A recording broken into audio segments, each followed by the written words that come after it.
So this funding will flow over the next number of months. As you pointed out, it's just over $3.5 million through the Southwestern Ontario Development Fund to support I think it's five or six companies here in the Windsor area, in the Windsor and Essex area, with respect primarily to the manufacturing base. It's 200 jobs that will be created and over 600 jobs that will be retained as a result of this investment that the Government of Ontario is making in these businesses here in this part of Ontario through the Southwestern Ontario Development Fund.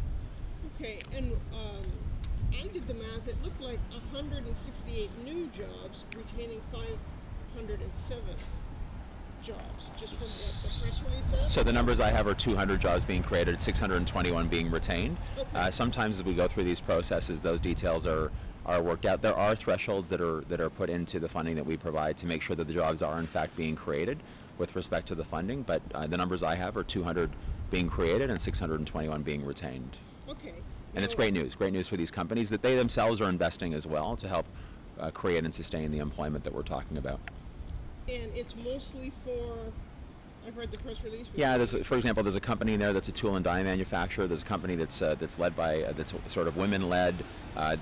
We have so many incredible manufacturing businesses here in the province of Ontario that do so much to support our local, regional, and provincial economy, and our government has been a partner over the last number of years. It's why we've seen over 800,000 jobs being created across the province since the depths of the recession a decade ago.